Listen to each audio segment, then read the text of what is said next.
Magandang umaga, Davao, Mindanao at sa apat na sulok ng mundo. Ako ang inyong tagapagbalita sa araw na ito. Mirasol Sibayan Cacho. At bago tayo magsimula, huwag kalimutang mag-like, mag-comment, mag-subscribe at pakipindot na rin ang bell button para ma-notify kayo sa mga bagong kaganapan sa channel na ito. Pinoy Rob YouTube channel.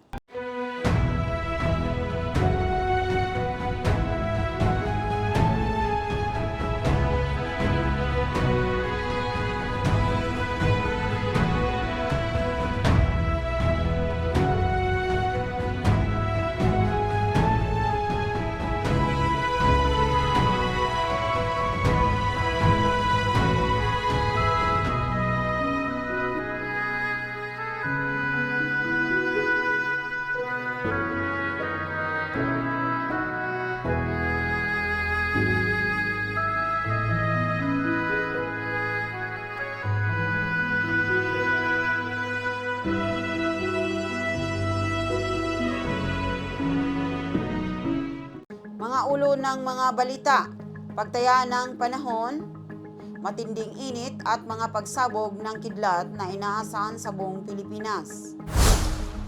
Mga lokal na balita, nagbabala si Rimulya sa mga vlogger laban sa kupal content matapos ang pagka-aresto kay Vitaly. Network na inilunsad isang taon matapos ang pagkawala ng labor organizer. Pinalawak na Adapt a Madrasa program ng isang kumpanya ng siguro. Walang mga irregularidad sa eleksyon paraphernalia sa loob ng bahay. Pambansang balita. Pinayagan ng Malacanang ang mga opisyal na dumalo sa Senate hearing ukol sa pagkaka-aresto kay Duterte. 17 OFWs sa Qatar, pinalaya at mga kaso ay tinanggal.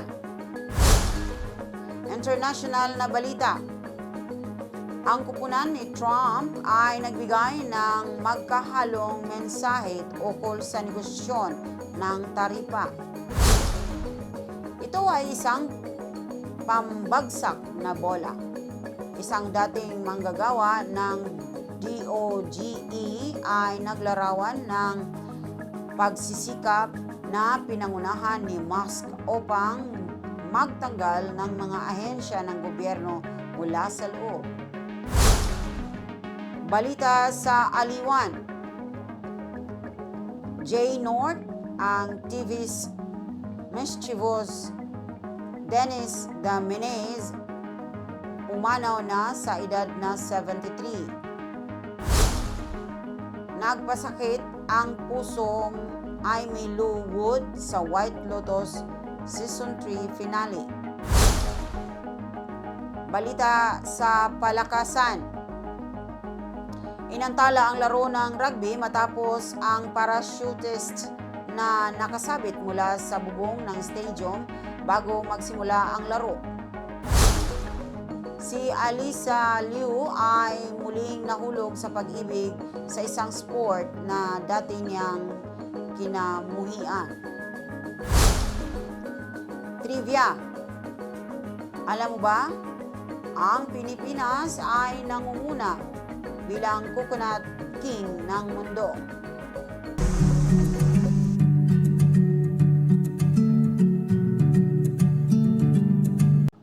Pagtaya ng panahon, matinding init at mga pagsabog ng kidlat na inaasahan sa buong Pilipinas. Mararanasan ng Pilipinas ang mainit at maalinsangang panahon sa buong araw na may mga bahagyang maaraw hanggang maulap na kalangitan. Sa Metro Manila at iba pang malalaking lungsod, inaasahang aabot sa 32 degrees Celsius ang temperatura sa araw. May ilang lugar na posibleng makaranas ng maikling pagulan sa umaga at mga interval ng sikat ng araw. Sa Davao City, ang ilang bahagi ng Mindanao maulap na kalangitan at may mga kalat-kalat na pag-ulan at ang mga pagkidlat ang inaasahan lalo na sa hapon. Naglabas ng babala ang Pag-asa ukol sa mataas na antas ng heat level sa mga mababang lugar. Pinayuhan ang publiko na uminom ng maraming tubig, manatili sa mga lilim o malamig na lugar at magsuot ng magaang na damit upang maiwasan ang mga sakit dulot ng init. Magaan hanggang katamtamang hangin at kaunting alon ang inaasahan sa mga baybaying dagat. Dahil sa kombinasyon ng init at posibleng mga bagyong kidlat, mas mabuting magdala ng payong at iwasan ang matagal na pananatili sa labas.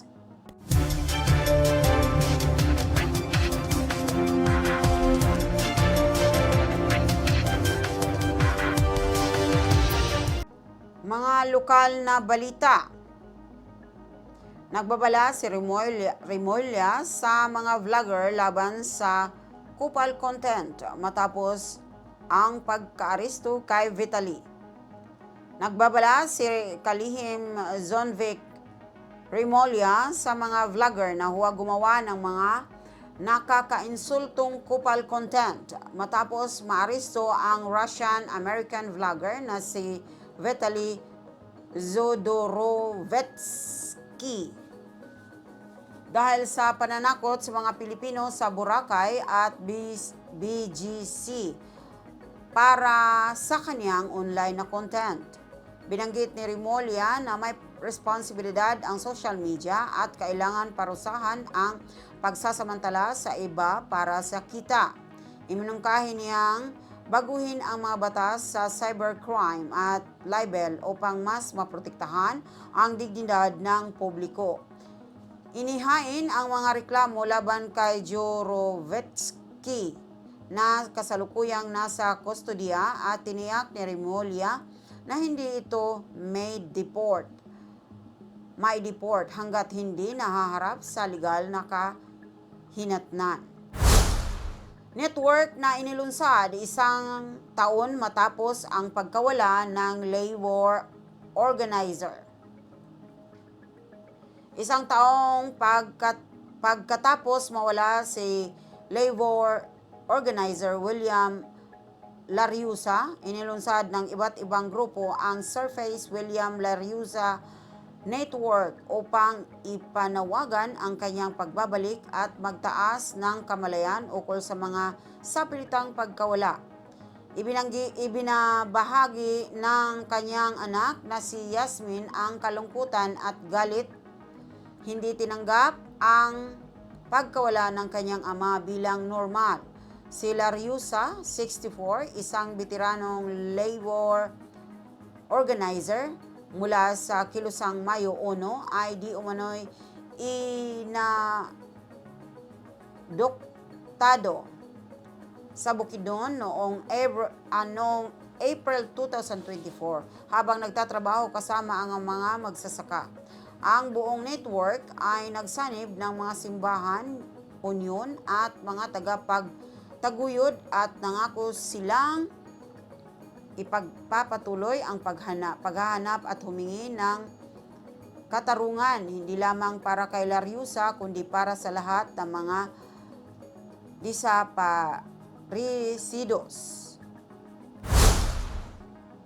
Pinalawak na Adopt a Madrasa program ng isang kumpanya ng seguro.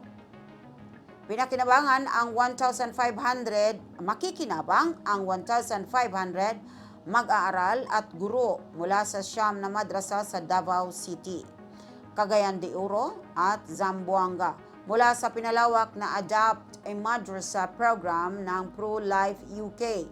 Ipinahayag ni Teacher Wardah Abdul Aziz ang kasiyahan at pasasalamat.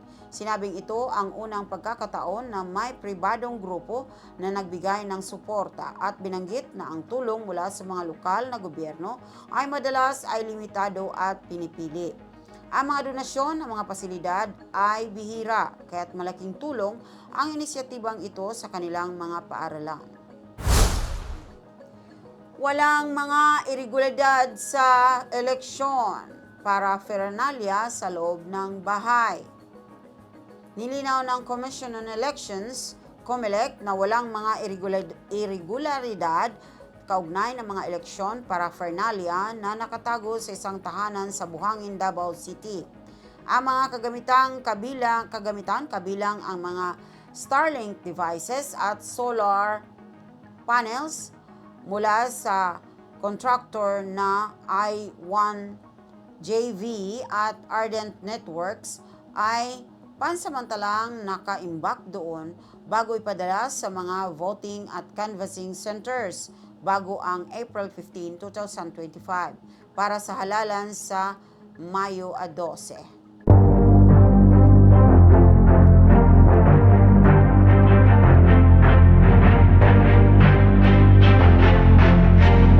Pambansang balita. Pinayagan ng Malacanang ang mga opisyal na dumalo sa pagdinig ng Senado tungkol sa pag-aresto kay Duterte.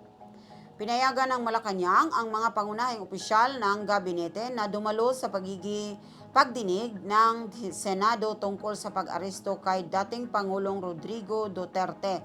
Ayon kay Press Secretary Undersecretary Claire Castro noong April 7, 2025. Pinayagan na dumalo sa pagdinig ng Senate Committee on Foreign Relations na pinangunahan ni Senator Amy Marcos, sina Justice Secretary Remulla, Foreign Affairs Secretary Manalo, PNP Chief Marvel at iba pang mga opisyal. Ang desisyon ay kasunod ng hiling ni Senate President Escudero. Maaaring gamitin ng opisyal ang executive privilege kung kinakailangan. Ang pagdinig ay nagsisiyasat sa papel ng ICC at mga ahensya ng gobyerno na pag-aresto kay Duterte noong March 11 sa gitna ng mga alalahanin tungkol sa mga paglabag sa kanyang mga karapatan sa due process.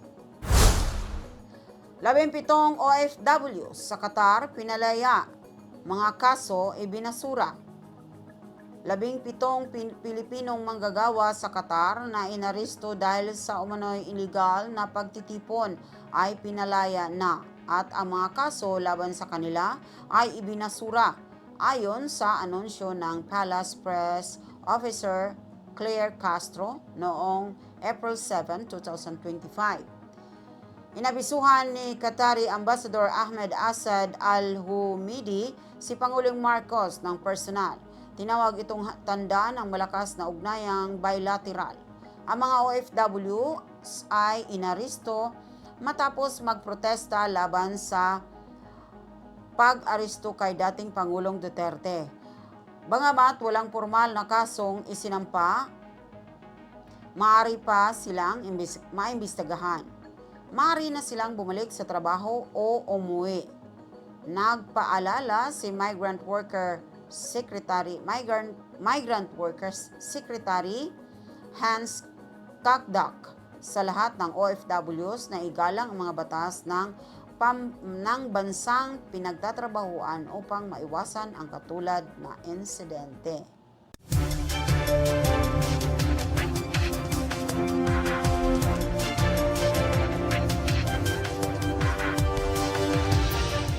Balitang international. Ang kupunan ni Trump ay nagbigay ng magkasalungat na mensahe tungkol sa negosasyon ng taripa at binigyan ng maliit na halaga ang pag-uga ng merkado. Ang mga nangungunang opisyal ni Trump ay nagbigay ng hindi malinaw na mga pahayag tungkol sa posibleng negosasyon sa mga bagong taripa ng Pangulo na nagsimula noong Sabado na may 10% baseline na rate para sa lahat ng bansa at tataas ng Miyerkules para sa 60 pinakamalalang pag nagkasala. Bagamat si Pangulong Trump ay bukas sa mga pag-uusap, iginiit ng kanyang mga aide na ang mga taripa ay hindi maaaring pag-usapan. Itinuring ni na kalihim ng kalakalan Howard Lutnick at tagapayo Peter Navarro ang mga taripa bilang isang pambansang emergency. Binigyang diin ni kalihim ng pananalapi Scott Bessent ang leverage ni Trump habang sinusuportahan ni Elon Musk ang isang hinaharap na zero tariff na kasunduan sa Europa. Sa kabila ng kaguluhan sa merkado at takot na sa resesyon, pinayuhan ng mga opisyal ang kalmado. Samantala, nag-ikot si Trump sa golf course noong weekend sa gitna ng mga pambansang protesta. Isang pambagsak na bola. Ibinunyag ng dating DOGE worker ang pagsisikap na pinangunahan ni Musk na magbawas ng gobyerno mula sa loob. Pinunahan ang dating manggagawa ng US Digital Service na si Mercy Venton ang Department of Government Efficiency, DOGE. Tinawag itong lihim at nakakagambala. Inilarawan ni Venton na umalis sa kanyang pwesto ilang linggo matapos palitan ng DOGE ang USDS. Ang mga biglaang pagbabago sa pamumuno, kawalan ng kaalaman ng mga tauhan sa mga operasyon ng gobyerno at hindi pagpapahalaga sa kolaborasyon. Noong una, isang non-partisan na ahensya na nagpapabuti ng pampublikong access sa mga serbisyong federal.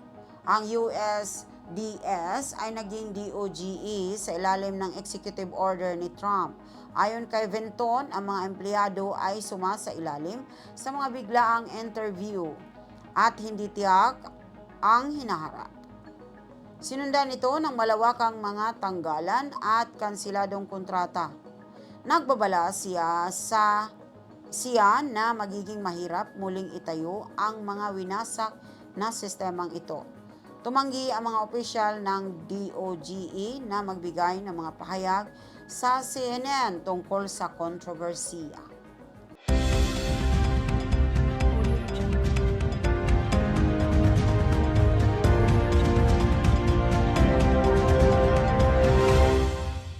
Balitang aliwan. Si Jay North, ang palabirong Dennis the Menace sa TV, pumanaw sa edad na 73. Si Jay North, kilala sa kanyang iconic na papel bilang si Dennis sa sitcom na Dennis the Menace. Noong 1959 ay pumanaw sa edad na 73. Namatay siya sa kanyang bahay sa Lake Butler, Florida, matapos labanan ng cancer sa colon. 6 na taon lamang siya nang maging isang sensation sa TV. Gampanan ang mabait ngunit magulong karakter na si Dennis sa CBS series na batay sa comic strip ni Hank Ketchum. Ang palabas ay pinalabas hanggang 1963 at nagpatuloy sa pamamagitan ng syndication. Matapos nito, lumabas si North sa iba't ibang mga TV shows at pelikula. Siya ay naaalala sa kanyang kabaitan at pagiging bukas palad. Iniwan niya ang kanyang asawa na si Cindy at 3 stepdaughters. Ayon sa mga kaibigan, siya ay isang taong puno ng pagmamahal. Si Amy Lowood na may luha sa mata tumugon sa hindi sinikal na pagtatapos ng White Lotus Season 3. Ang season finale ng White Lotus Season 3 ay ikinagulat ng mga tagahanga nang mamatay si Chelsea na ginagampanan ni Amy Lowood sa isang trahedyang Crossfire. Sa isang papel ng cast, ibinahagi ni Wood na sa kabila ng malungkot na pagtatapos ng kanyang karakter, ang episode ay puno ng pag-asa at kalumanay. Binanggit niya ang mga malalim na emosyonal na koneksyon na nabuo sa pagitan ng mga karakter. Tinawag ang finale na hindi sinikal at lubos na nakaaantig. Si Walton Goggins na gumaganap bilang si Rick, ang love interest ni Chelsea, ay sumang-ayon sa mga pahayag na ito sa Instagram.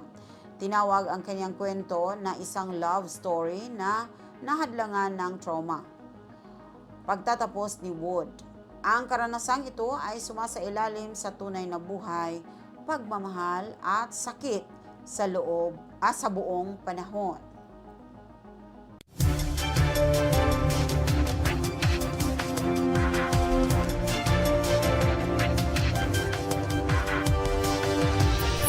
Balita sa palakasan. Iniurong ang laro ng rugby matapos magtangkang mag-parachute ang isang tao at mapadapo sa bubong ng stadium bago magsimula ang laro. Naiurong ng 40 minutes ang isang laro ng rugby sa France matapos magka-problema ang isang parachutist na dapat sana ay maghahatid ng match ball nang maipit siya sa bubong ng stadium. Nangyari ang insidente bago ang European Rugby Champions Cup game sa pagitan ng Toulouse at ng Sale mula sa England.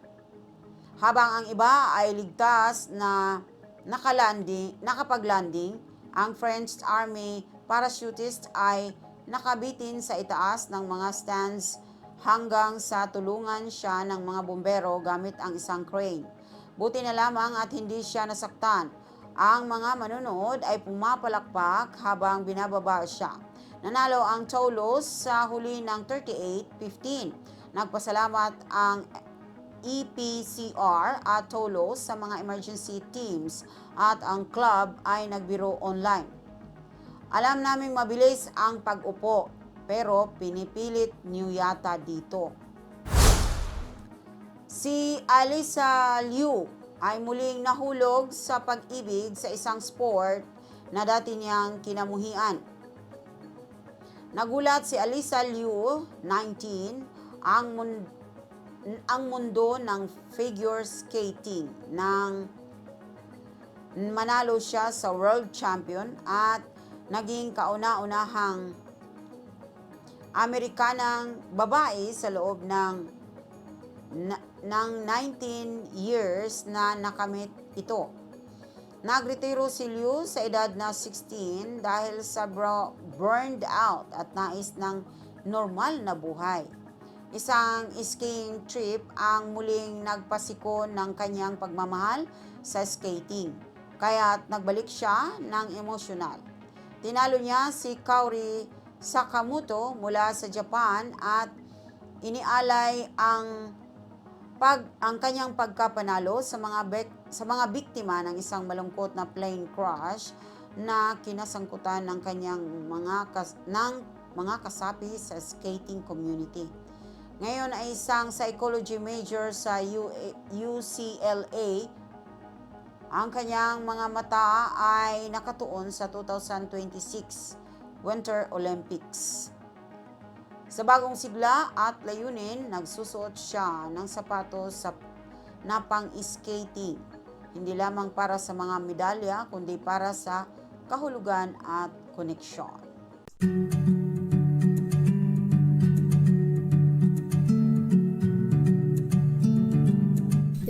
Trivia. Alam mo ba, ang Pilipinas ay nangunguna bilang coconut king ng mundo. Ang Pilipinas ay kilala bilang coconut king at isa sa mga nangungunang producer ng niyog sa buong mundo. Tuwing taon, ang bansa ay nag-aambag ng humigit kumulang 14 milyong tonelada ng niyog na ginagampanan ang isang napakahalagang papel sa pandaigdigang supply ng mga produktong niyog. Kasama sa mga produktong ito ang langis ng niyog, tubig ng niyog, katas ng niyog, gatas ng niyog at kopra na ginagamit sa iba't ibang industriya mula sa pagkain at kosmetiko hanggang sa industriya ng biofuels. Ang Pilipinas ay may mahigit na 3.5 milyong ektarya ng taniman ng niyog at milyon-milyong Pilipino ang umaasa sa niyog bilang pangunahing pinagkukunan ng kabuhayan.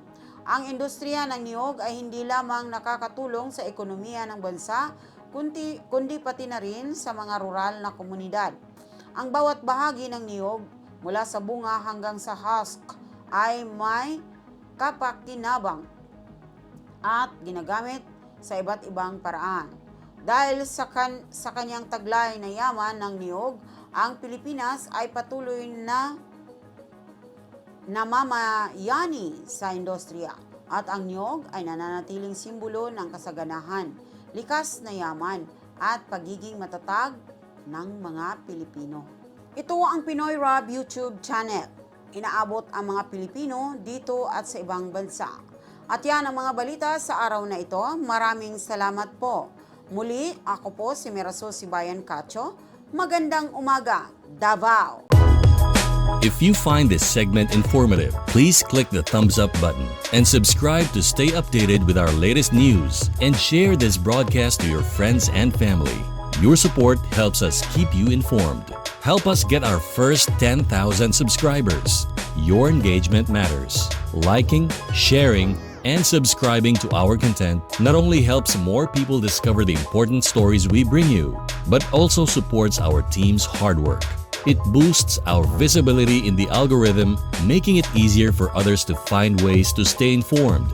Plus, it helps us generate more resources to continue delivering the news you rely on. Thank you for being part of our community.